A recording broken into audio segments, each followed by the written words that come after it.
Esqueci que é só jogar para cima o cadeadinho que a gente fala sem precisar segurar o dedinho. Mas é porque eu já estou fazendo tanta coisa esses dias que eu estou tão cansada e ainda com a cabeça a 1.000 por hora por conta dessa questão política, porque realmente eu preocupo com essa questão política. Eu acho que todo brasileiro deveria se preocupar, deveria analisar friamente a situação que nós estamos vivendo hoje. O país está um verdadeiro caos econômico, social, político, né? Porque realmente nos últimos anos, e aí eu não vou penalizar só Lula e Dilma, mas eu começo lá na época de Sarney, que para poder assumir a presidência da República com a morte de Tancredo Neves, teve que fazer uma série de acordos e foi quem trouxe para dentro da política essa proposta de governo de coalizão, mas uma coalizão partidária com menos partidos, mas com um preço muito alto que se pagava a cada parlamentar para votar aquilo que ele gostaria que votasse. E vou dizer mais. Na época, meu ex-marido era prefeito no interior e toda vez que ele ia a Brasília, ele voltava com um cheque, mas ele voltava com um cheque, mas sabendo que pelo menos 30% ele tinha que devolver para Brasília, porque tinha um esquema do Sarney pesado lá em relação a isso. Então, esse esquema, esse sistema de corrupção, ele existe efetivamente institucionalizado desde o governo Sarney. Fernando Henrique Cardoso, não sei se vocês se lembram, aí eu vou fazer um pouquinho análise histórica. Fernando Henrique Cardoso, ele tinha o ministro das Comunicações, que era o Serjão, o famoso Serjão, Sérgio Mota, que era o homem da mala preta dele, né? Sérgio Mota, inclusive, faleceu de uma pneumonia provocada por ar-condicionado do ministério que estava lá cheio de ácaros e etc. Mas o Sérgio Mota, que fez todas as privatizações das teles e uma série de outras privatizações, e ele é que guardava o dinheiro do Fernando Henrique. Quando o Sérgio morreu, o dinheiro do Fernando Henrique estava todo na mão da mulher do Sérgio Mota, chamada Vilma Mota. E foi muito engraçado na época, não sei se algumas vão se lembrar, porque eu sempre fui ligada nessa história de política, desde 82 que eu mergulhei nisso, então são muitos anos acompanhando essa história. O Fernando Henrique convidava a Vilma Mota como se ela fosse ministra, como se ela fosse uma assessora especial, e ela não era nada, era só a mulher do ex-ministro, mas porque o dinheiro do Fernando Henrique estava todo na conta bancária da Vilma Mota. Tá? Então, assim, tem cada coisa cabeluda que a gente sabe, que a gente fica sabendo de bastidor e que depois acaba se confirmando e que na medida que você vai juntando as pecinhas e tudo, você vai descobrindo essas histórias todas. Agora, voltando à história recente, né? O que aconteceu com essa postura do Rodrigo Maia? Primeiro, os novos parlamentares que entraram, e a maioria entrou pelo PSL, um partido que nunca existiu, um partido pequeno, que caminhou na esteira, né, da eleição do Bolsonaro.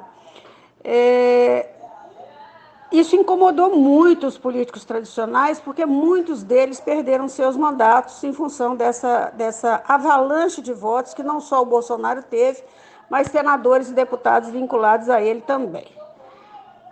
Bom, o pacote do anticrime do Moro chegou no Congresso com 30 dias, né? A entrada do Sérgio Moro, ele nem entrou na campanha, ele nem se manifestou porque ele era juiz ainda, ele não podia se manifestar. Mas assim que ele assumiu, ele já estava com o pacotinho dele todo prontinho e colocou e foi lá e protocolou no Congresso. Só que todos eles, e isso hoje eu vi eu acho até que eu postei aqui no grupo, um texto do Guzzo. O Guzzo é meio dúbio às vezes ele está a favor, às vezes ele está contra, mas isso é típico de jornalista, a gente tem que ter espírito crítico. Mas o Guzzo, ele tem uma visão interessante das coisas. E ele falou o seguinte, ele falou, olha, quando o pacote anticrime chegou, bateu exatamente na mesa do Rodrigo Maia. O Rodrigo Maia é filho do César Maia, é genro torto do Moreira Franco, é esquema político do Michel Temer, né? Quantos deputados e senadores do chamado Centrão que são aqueles que estão pressionando o Bolsonaro hoje de uma forma nojenta, asquerosa, aviltante, quantos deles não estão aí com o rabinho preso, morrendo de medo desse pacote aparecer? Na esteira desse pacote, vai ter que vir a questão do foro privilegiado, porque nós não podemos ter no país mais de 25 mil pessoas protegidas pelo foro privilegiado. O foro privilegiado deve ser o mesmo que se tem para vereador, só para voz e voto. Então, eu posso emitir minhas opiniões enquanto estiver na tribuna parlamentar e posso votar de acordo com a minha consciência, com a minha ideologia, do jeito que eu quiser. Agora, quaisquer outros crimes, eu tenho que responder como cidadão comum. Aliás, o representante do povo deveria ser uma pessoa ilibada, isenta, proba, né? Sem ter a menor possibilidade de estar respondendo a processos. Mas, infelizmente, não é isso que acontece. Então, o pacote do Moro, quando ele chegou, o Bolsonaro estava no meio da sala de cirurgia, tirando a bolsa de colostomia. Foi uma pancada no Congresso, né? E isso já deixou o Rodrigo Maia muito assustado, mas muito assustado mesmo, né? Porque ele deve ter percebido que o jogo mudou, a brincadeira não é mais a mesma, né? Bom, aí Bolsonaro, qual que é a posição do Bolsonaro? Bolsonaro, que sempre foi atacado pela política tradicional, que sempre foi rejeitado pelos bambambãs do Congresso, porque sempre foi do baixo clero, hoje é o presidente da República, se cercou de vários ministros militares e tem tomado algumas atitudes muito importantes para mostrar a história do Brasil, que foi desvirtuada desde os governos esquerdistas, que começou com Fernando Henrique Cardoso. Não vou dizer que Sarney seja de esquerda, não. Sarney é de centro e é um corrupto de primeira categoria. Agora, o Fernando Henrique é uma esquerdinha caprichada, uma esquerdinha caviar, que mora em Paris, toma Dom Perignon todo dia e, se puder, gasta aquilo que o Serjão deixou para ele na conta das privatizações que foram feitas no governo dele, né? Bom, então, o que eu entendo? Eu entendo que estão peitando o Bolsonaro, testando os limites do Bolsonaro para ver até onde ele consegue ir, até onde ele vai, e se ele consegue desfazer o discurso de campanha, que é não entrar na jogada da velha política, que é a política do toma lá da cá. Bom, Bolsonaro é duro na queda. E Bolsonaro, quer queiram, quer não, com aquela rusticidade dele, com aquela falta de elegância para falar certas coisas, ele faz e acontece porque ele é um estrategista. Ele é um militar, ele se formou como militar, ele não tem alta patente, porque ele de tenente ele já entrou para a política e aí ele foi para a reserva, né? Mas ele é muito estrategista e ele é muito inteligente. E está cercado de gente mais inteligente ainda. E quer queira, quer não, as pessoas criticam, eu mesmo já fiquei chateada, mas os filhos, é bonito você ver uma família unida e articulada, não simplesmente pelo poder, mas principalmente para defender o pai. A gente percebe isso na posição dos meninos, né? Todos eles, assim, sempre numa defesa renhida do pai, né?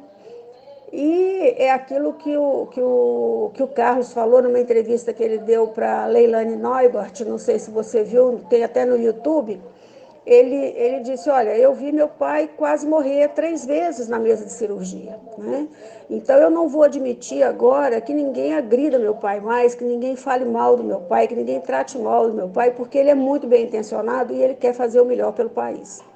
E a gente está acreditando que ele quer fazer mesmo, porque as medidas que ele está tomando e que a equipe dele está tomando sob as orientações dele, porque não se iludam que ninguém faz nada sem ser orientado por ele ou sem ter o aval dele. As medidas realmente, se forem tomadas, vai acontecer exatamente aquilo que o Rodrigo Maia falou há pouco tempo atrás. O Rodrigo Maia disse semana passada assim, olha, se a gente aprovar a reforma da Previdência, o pacote anticrime do Moro, ninguém segura o Bolsonaro mais. Ele vai se reeleger, vai eleger quem ele quiser e vai ficar 30, 40 anos no poder, porque esse país vai mudar. Olha a cretinice do cara de admitir isso. Então, assim, eu acho que o Rodrigo Maia deu vários tiros no próprio pé, Está tendo que recuar, porque realmente está sendo trucidado nas redes sociais, e hoje as redes sociais têm muito mais força do que a mídia tradicional. A mídia tradicional está tentando desmoralizar Bolsonaro, mas cada vez que ela faz isso, ela própria que se desmoraliza. Então, eu acho que é um jogo mesmo, é um cabo de guerra, né? Mas o Bolsonaro, como bom militar que é e bom estrategista, ele sabe a hora de avançar e a hora de recuar, porque a arte da guerra é com ele mesmo, né? Então, assim, eu acho que a gente perdeu já um mês nessa brincadeira, já podia estar votando a Previdência, ou pelo menos já ter passado na Comissão de Constituição e Justiça, ou outro tipo de comissão, que eu acho que vai passar por 2 ou 3 comissões, né? Mas principalmente de Comissão e Justiça, já podia ter esse relator definido, tudo certinho, porque o presidente da comissão é o Francisquini, filho do delegado Francisquini lá do Paraná. É um cara que deve ter também um DNA, né, muito bom, porque o pai é um guerreiro também bastante agressivo aí nessas questões contra a esquerda. E eu acho que vai dar tudo certo. Agora, é um processo. Mas Bolsonaro só se sustenta e tudo que ele faz só se sustenta se o povo continuar dando suporte para ele. Então, nós não podemos ficar entrando no mimimi da esquerda, não podemos acreditar nas falsas notícias plantadas pela mídia tradicional. Pouquíssimos jornalistas como Alexandre Garcia, William Vac, algumas postagens do J.R. Guzzo, né? A gente pode ler. Eu sempre fui uma seguidora do Antagonista, ia até assinar a revista Cruzoé deles, quando eles começaram a bater o contrário, porque antes bateram na Dilma, no Lula, no PT, até desmontar essa estrutura inteira, de tanto que eles bateram, que eles ajudaram bastante, e agora resolveram bater no Bolsonaro. Então, ninguém está entendendo o que está acontecendo com o Antagonista. E eu tenho ido muito nas redes e tenho batido muito com o Cláudio Sequeira, porque o Cláudio, inclusive, eu tenho o WhatsApp dele, a gente conversa pelo WhatsApp. E eu estou brincando muito com ele. Ô, cara, não estou entendendo se não. Você está mudando de lado? Por quê?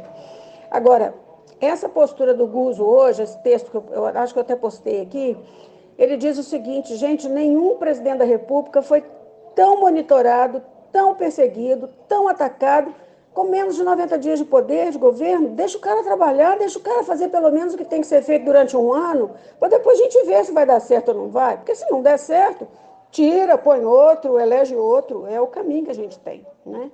Então, eu acho que nós estamos no caminho certo. Quebrar as asas da esquerda não vai ser fácil, não vai mesmo, porque eles são contra, até para não perder o projeto de poder, e o projeto de poder está se esvaindo pelos dedos da esquerda, né? Eles não seguram mais, e é aquilo que o Maia falou, o projeto da Previdência passando, o anticrime do Moro, e o pacote tributário, que ainda vem logo depois da Previdência, que vai desonerar demais imposto de renda, vai reduzir tributos, uma série de outras coisas que o liberalismo do Paulo Guedes está trazendo, vai marcar a história desse país, né? Sem contar a questão das relações exteriores. O governo hoje está se posicionando ao lado das grandes nações, dos grandes países republicanos e democráticos. Nós precisamos começar a entender qual a diferença entre republicanismo e democracia. São duas coisas bem distintas. Nós temos uma democracia, mas nós não temos relações republicanas no exercício da nossa democracia.